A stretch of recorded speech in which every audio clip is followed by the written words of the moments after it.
Hello all welcome to filmy focus FDFS review of Odela 2.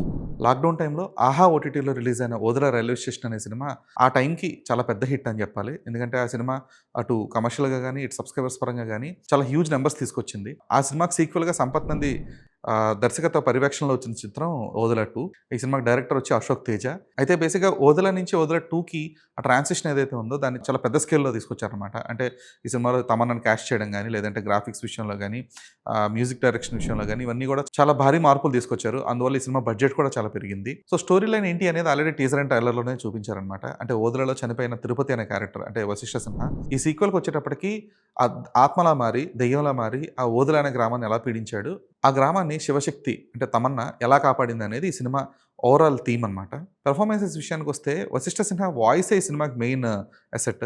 అంటే తన opening sequence దగ్గర నుంచి ఎండింగ్ దాకా ఆ వాయిస్లో వైబ్రేషన్ ఏదైతే ఉందో, ముఖ్యంగా ఆ వాయిస్లో మొరటతనం ఏదైతే ఉందో, ఆ విలనిజాన్ని బాగా ఎలివేట్ చేసింది. ఆ వాయిస్ వల్ల కావచ్చు, ఆ ప్రమేస్ వల్ల కావచ్చు, అరుంధతి సినిమా రిఫరెన్స్లు మరీ ఎక్కువగా కనిపించాయి. But as an actor Vashishtha Sinha proved himself. అంటే చాలా లిమిటెడ్ స్క్రీన్ ప్రెజెన్స్ ఉంది. అంత మోస్ట్ ఆఫ్ ద గ్రాఫిక్స్‌లోనే కనిపిస్తారు. బట్ రియల్‌గా అతను కనిపించే చాలా తక్కువ సీన్‌లు అనమాట. బట్ కనిపించినంతలో మాత్రం విలనిజాన్ని చాలా బాగా పండించాడు అతను. నెక్స్ట్ వచ్చి తమన్నా. తమన్నా ఈ తరహా పాత్రలు ఇప్పటిదాకా చూడలేదు కాబట్టి చాలా కొత్తగా అనిపించింది. శివశక్తిగా ఆమె స్క్రీన్ ప్రెజెన్స్ ఏదైతే ఉందో అందులో కాస్త డివినిటీ కూడా కనిపించింది. అయితే ఆ పాత్ర పలికే సంభాషణలు ఏవైతే ఉన్నాయో ప్రాసన మరీ ఎక్కువ అవ్వడం వల్ల ఆ క్యారెక్టర్‌లో ఉన్న సీరియస్‌నెస్ అనేది ఈ డైలాగ్స్‌లో ఎక్కడో కొంచెం డైల్యూట్ అయిపోయిందనమాట. హెబా పటేల్‌కి ఈ సినిమా చాలా లిమిటెడ్ స్క్రీన్ ప్రెజెన్స్ ఉంది. అంటే హార్డ్‌లీ ఒక 4 సీన్‌లు ఉంటాయేమో. అక్కడ కూడా ఆమె పెర్ఫార్మెన్స్ గాని ఇవంతా కూడా అంత ఆకట్టుకునే స్థాయిలో అయితే లేదు. అండ్ మిగిలిన ఊరి ప్రజల పాత్రలో అయితే క్యారెక్టర్ ఆర్టిస్ట్స్ అందరూ కూడా చాలా బాగా యాక్ట్ చేశారు. అంటే ఊరి పెద్ద క్యారెక్టర్ గాని, లేదా శ్రీకాంత్ అయ్యంగర్ క్యారెక్టర్ గాని, అలాగే ఎంపీటీసీ క్యారెక్టర్ గాని వీళ్ళ పెర్ఫార్మెన్సెస్ అన్ని కూడా చాలా బాగున్నాయన్నమాట. అంటే ఆ సినిమాకి కావాల్సిన సీరియస్‌నెస్ లేదంటే ఆ చుట్టూ ఉన్న ప్రెమైస్‌కి కావాల్సిన ఒక డ్రామా అనేది ఈ ఊర్లో ప్రజల క్యారెక్టర్ ద్వారా పండించిన విధానం అనేది చాలా బాగుంది. టెక్నికాలిటీస్‌కి వచ్చేటప్పటికి సౌందరరాజన్ సినిమాటోగ్రఫీ ఈ సినిమాకి మెయిన్ అసెట్. అంటే చాలా ఫ్రేమ్స్ ఉన్నాయి. తమన్నా ఇంట్రడక్షన్ సీక్వెన్సెస్ గాని, ఆమె చిల్ షాట్స్ గాని, లేదంటే తమన్నా నీడ త్రూ శివుడిని చూపించే సీక్వెన్సెస్ గాని, ఇవన్నీ కూడా వాటి సీన్ కంపోజిషన్ అనేది చాలా బాగుంది. అంటే అది ఒక కొత్త సినిమాటిక్ ఫీల్ అయితే ఇస్తుంది ఖచ్చితంగా. అండ్ మరీ ముఖ్యంగా ఏవైతే హాంటింగ్ సీక్వెన్సెస్ ఉన్నాయో, సైకిల్ తనకు తానే ఊరంతా తిరిగే సీక్వెన్సెస్ గాని, లేదంటే ఆ సమాధి చుట్టూ సీన్లు గాని, ఇవన్నీ కూడా వాటి కంపోజిషన్ అనేది బాగుంది. అంటే హారర్ ఎలిమెంట్స్ అనేవి ఎక్కడో చాలా సింపుల్‌గా జంప్ స్కేర్ షాట్స్‌తో కాకుండా ఆ ప్రాపర్ హారర్ అనేది కొంచెం ఎలివేట్ చేయడానికి ట్రై చేశారు. సో, ఆ విషయంలో మాత్రం Soundararajan should be appreciated. Next 'Ajaneesh Loknath' BGM. అంటే ట్రాన్స్‌ఫార్మర్డ్ బీజీఎం అనేది మనం చాలా సార్లు వింటూ వచ్చాము. బట్ ఈ సినిమాలో ట్రాన్స్‌ఫార్మర్డ్ బీజీఎంకి ఒక మేల్ వాయిస్ యాడ్ చేయడం అనేది మంచి ప్లస్ పాయింట్ అయింది. అంటే ఏదైతే వశిష్ఠ సిన్హా సీక్వెన్సెస్ ఉన్నాయో, లేదంటే తమన్నా సీక్వెన్సెస్ ఉన్నాయో, వీటన్నిటిలో కూడా ట్రాన్స్‌ఫార్మర్డ్ బీజీఎంలోనే ఈ మేల్ వాయిస్ యాడ్ చేయడం వల్ల చిన్నపాటి కొత్తదనం వచ్చిందనమాట. ఆ బీజీఎం అనేది ఆ సీక్వెన్సెస్ గాని, లేదంటే ఆ ఎమోషన్ గాని ప్రాపర్‌గా ఎలివేట్ చేయగలిగింది. ముఖ్యంగా క్లైమాక్స్‌లో వచ్చే బీజీఎం అనేది చాలా బాగుంది. Art work and production design టీమ్‌ని కూడా మెచ్చుకోవాలి. ఎందుకంటే ఆ గుడి ప్రాంగణం సీక్వెన్సెస్ గాని, లేదంటే ఆ చుట్టూ ఉంటే సమాధి సీక్వెన్సెస్ గాని, లేదు అంటే ఈ ఋషులు తపస్సు చేసుకున్నట్టుగా చూపించే సీక్వెన్సెస్ గాని, ఇవన్నీ కూడా చాలా అథెంటిక్‌గా ఉండేలాగా కేర్ తీసుకున్నారు. అంటే అక్కడక్కడ చిన్నపాటి తప్పులైతే దొర్లాయి. బట్ అవి అంతగా పట్టించుకోవాల్సిన అవసరం లేదనమాట. ఆ అథెంటిసిటీ తీసుకురావడానికి వాళ్ళు చేసిన ప్రయత్నం should be appreciable. Next CG work గురించి మాట్లాడుకోవాలి. అంటే ఈ సినిమాలో ఆ స్థాయి సీజీ వర్క్ అనేది ఎక్స్‌పెక్ట్ అయితే చేయలేదు ఖచ్చితంగా. టీజర్ అండ్ ట్రైలర్‌లో ఏదైతే వీఎఫ్ఎక్స్ చూసామో, దాన్ని మించిన స్థాయిలోనే సినిమా వీఎఫ్ఎక్స్ వర్క్ ఏదైతే ఉందో, ముఖ్యంగా పంచభూతాల సీక్వెన్సెస్ గాని, ఇవన్నీ కూడా అంటే ఆ సినిమాకి ఆ బడ్జెట్ స్థాయిలోనే ఈ వీఎఫ్ఎక్స్ వర్క్ అనేది ఉంది. అంటే మరీ ఎక్కువగా ఖర్చు పెట్టలేదు. అలా అని చెప్పేసి మరీ తక్కువ కూడా ఖర్చు పెట్టలేదు. ఎంత అవసరమో అంతే ఖర్చు పెట్టడం జరిగిందనమాట. అందువల్ల అదేదో మరీ బాలేదు అన్న ఫీలింగ్ కలగదు. అలా అని చెప్పేసి అద్భుతంగా ఉంది అనేలా కూడా అనిపించదనమాట. సో, ఒక డీసెంట్ బ్యాలెన్స్ అనేది మెయింటైన్ చేశారు వీఎఫ్ఎక్స్ అండ్ సీజీఐ టీమ్ మాత్రం. డైరెక్టర్ అశోక్ తేజ. అంటే ఈ సినిమాకి కథ, మాటలు, screen play and direction supervision అనేది సంపత్ నంది చేసినప్పటికీ డైరెక్టర్ అశోక్ తేజ అనమాట. అయితే అశోక్ తేజ మార్క్ ఏంటి అనేది మనకు కంప్లీట్ క్లారిటీ రాదు.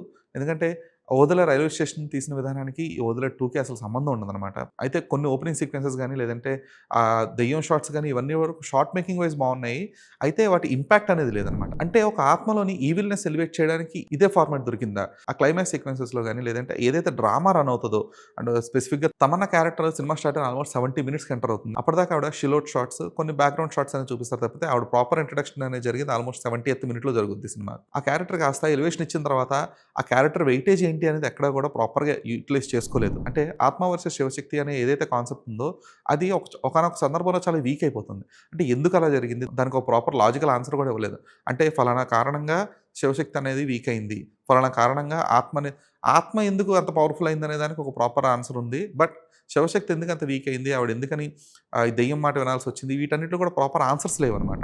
సో, అది కొంచెం చాలా హరీబరీగా ముగించినట్టు అనిపించింది. అండ్ క్లైమాక్స్‌లో ఏఐ అండ్ సీజీఐని యూజ్ చేసి శివుడిని చూపించే సీక్వెన్సెస్ ఏవైతే ఉన్నాయో, వాటిలకి అంత ఆ స్థాయి ఎలివేషన్ అవసరం లేదేమో అనిపించిందనమాట. అంటే ఆ శివుడి ఎపిసోడ్స్ ఈ మాస్ ఆడియన్స్‌నో లేదంటే కొంచెం ఈ దేవుడిని నమ్మే భక్తుల్ని కొంచెం లూర్ చేయడానికో యూజ్ చేసుకున్నట్లా ఉంది తప్పితే, వాటి పూర్తి స్థాయి ఆవశ్యకత అయితే లేదనమాట. సో, ఆ విధంగా చూసుకుంటే 'అశోక్ తేజ' మార్క్ అనేది గాని, లేదంటే ఒక డైరెక్టర్‌గా తను పూర్తి స్థాయిలో ఎంగేజ్ అనేది మాత్రం చేయలేకపోయాడు. And moving to 'Sampath Nandi'. So, 'Sampath Nandi' ఈ సినిమాకి కథ, మాటలు, screen play and direction supervision అయితే చేశారు. అంటే మనం ప్రాసలనేవి మామూలుగా ఏదో పంచ్ డైలాగుల్లోనో, లేదంటే ఏదైనా కామెడీ సీన్స్‌లోనో చిన్న చిన్న పంచులనేవి, చిన్న చిన్న ప్రాసలనేవి మనం చూస్తా ఉంటాం. బట్ ఈ సినిమాకొచ్చేటప్పటికి ఆల్మోస్ట్ ఒక 90% డైలాగ్ వెర్షన్స్ అన్నీ కూడా ప్రాసలోనే ఉంటాయి. అయితే సినిమాలో విపరీతంగా దొర్లిన ఈ ప్రాసల వల్ల కథనం అనేది కాస్త డ్యామేజ్ అయిందనే చెప్పాలి. అలాగే ఓపెనింగ్ సీక్వెన్సెస్‌లో ఆ దెయ్యం క్యారెక్టర్‌ని ఎలివేట్ చేయడం కోసం చూపించే ఏవైతే లస్ట్‌ఫుల్ సీక్వెన్సెస్ ఏవైతే ఉన్నాయో, అంటే ఆ విలన్ వచ్చి అమ్మాయిల్ని రేప్ చేసే సీక్వెన్సెస్ ఏవైతే ఉన్నాయో, అవి ఆ స్థాయిలో తీయాల్సిన అవసరం లేదేమో అనిపించింది. కంప్లీట్‌గా హారిఫిక్‌గా అయితే చూపించలేదు. బట్ అంటే ఆ స్థాయి పరవశన అవసరం లేదేమో. చిన్నపాటి ఫిల్టర్ ఉంటే బాగుండేదేమో అనిపించింది. ఎందుకంటే 'ఓదెల రైల్వే స్టేషన్' అనేది కంప్లీట్‌గా ఓటీటీ ప్లాట్‌ఫార్మ్ సినిమా కాబట్టి దాని టార్గెట్ ఆడియన్స్ ఎవరు? దాన్ని ఎవరు చూస్తారు అనేది ఒక కంప్లీట్ క్లారిటీ ఉంది. బట్ థియేట్రికల్ వాచ్‌కి వచ్చేటప్పటికి ఆ చిన్నపాటి ఫిల్టర్ అనేది చాలా కంపల్సరీ అనమాట. ఆ ఫిల్టర్‌ని ఇక్కడ కూడా పాటించుంటే బాగుండేది. సో, బేసికల్లీ 'ఓదెల 2' అనేది పాయింట్ వైస్ బాగుంటుంది. అంటే స్ట్రక్చర్ వైస్ బాగుంటుందనమాట. ఒక ఆత్మ సృష్టించే ఒక కల్లోలాన్ని ఒక దైవాంశ సంభూతురాలు వచ్చి అడ్డుకోవడం అనే ఒక కాన్సెప్ట్ ఏదైతే ఉందో, ఆ స్ట్రక్చర్ బావుంటుంది. అయితే ఆ స్ట్రక్చర్‌లో అల్లుకున్న కథనం ఏదైతే ఉందో, అంటే ఆత్మ ఎంట్రీ దగ్గర నుంచి ఎగ్జిట్ దాకా జరిగే ఆ డ్రామా ఏదైతే ఉందో, అది ప్రాపర్‌గా వర్కౌట్ అవ్వలేదనమాట. అండ్ ముఖ్యంగా సెకండ్ హాఫ్ వచ్చేటప్పటికి చాలా ల్యాగ్ అనిపిస్తుంది. అంటే అవసరం ఏముంది? ఈ స్పెసిఫిక్ సీక్వెన్సెస్‌ని ఎలివేట్ చేయాల్సిన అవసరం ఏముంది? లేదంటే అక్కడ సాంగ్స్ అవసరం ఏముంది? అన్నట్లుగా కూడా చిన్నపాటి వెలితైతే అనిపిస్తుంది. సో, ఓవరాల్‌గా 'వదల 2' అనేది కంప్లీట్‌గా ఎంగేజ్ చేయలేకపోయిందనే చెప్పాలి. This Dheeraj signing off.